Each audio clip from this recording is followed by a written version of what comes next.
Morning, my dear children.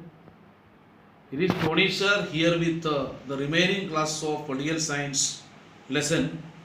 Last day we studied about factors which are strengthening democracy in India.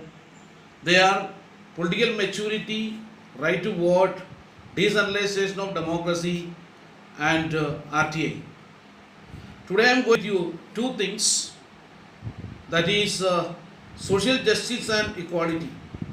Social justice and equality are the two sides of the same coin.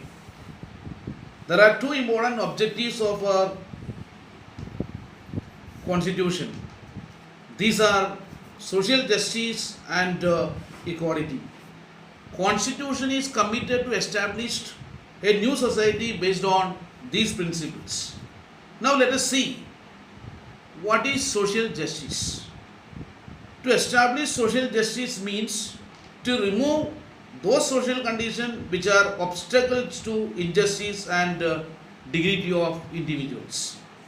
The principles of justice and equality aims at ending discrimination. Do you know what are the discrimination prevalent in our society? These discrimination can be on the basis of caste, religion, language, gender, place of birth, race, property, or giving equal opportunity. You might have heard about untouchability. Untouchability is totally wrong. Now, the untouchability has been banned by Indian Constitution. Untouchability was prevalent in India. These are all just against to social equality. Removal of these types of discrimination is the duty of government.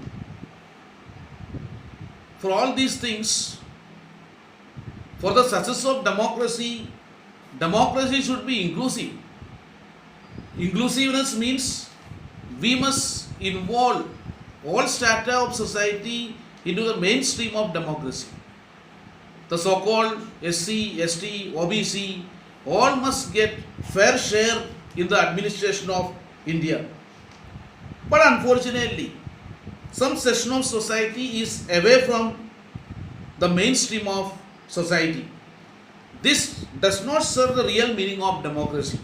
So it is the duty of government to accommodate these sections like scheduled caste, scheduled tribe, or Adivasi and other backward society, other backward caste to the mainstream of democracy. Now let us see what efforts have been taken by government in order to accommodate these category of people, SC, ST, OBC. Policy or reservation of seats is the main thing or main method adopted by Government of India in order to accommodate SC, ST and OBC. As you know, since 1950, since the inception of the Constitution, we have reservation policy. In the Constitution, they have made a provision for reservation of seats in government job as well as educational institution for the SC, ST, OBC people for a period of 10 years.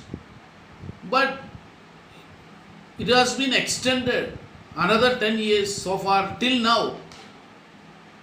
It has been extended after 10 years.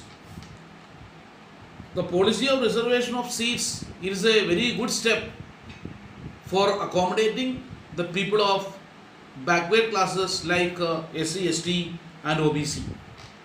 Now I am going to tell you another act which is enacted by our parliament in the year 1989 in order to protect the interest of scheduled caste and scheduled tribes. This act is known as the Scheduled Caste and Tribes Prevention of Atrocities Act of 1989. Do you know what is the meaning of atrocity? Atrocity means cruelty. Scheduled caste people or scheduled tribe or OBC people are exploited by the people of other section of the society. They have been easily exploited by the people. So in order to prevent this exploitation or harassment towards them, Government of India has passed this particular law, the Scheduled Caste and Tribes Prevention of Atrocity Act of 1989. As per this law, if any scheduled caste is harassed or troubled by somebody, they have been given severe punishment. This punishment is more severe than the other section of society. Now let me tell you about provision for minorities. What is minority? There are two types of minorities. One is linguistic minority and the other one is religious minority. Linguistic minority means minority on the basis of language, and religious minority means minority on the basis of religion. In India, only Hinduism or the people following Hindu, they are the minority community. They are the majority community. That means the population of India where Hindu population is more than 50%, so that they are termed as majority community. So majority should not impose their beliefs on minority people. So minority people are protected here. So this is the meaning of provision for minorities. For example, we are studying in Alphonsus School. It is a minority institution. It is run by Catholic fathers.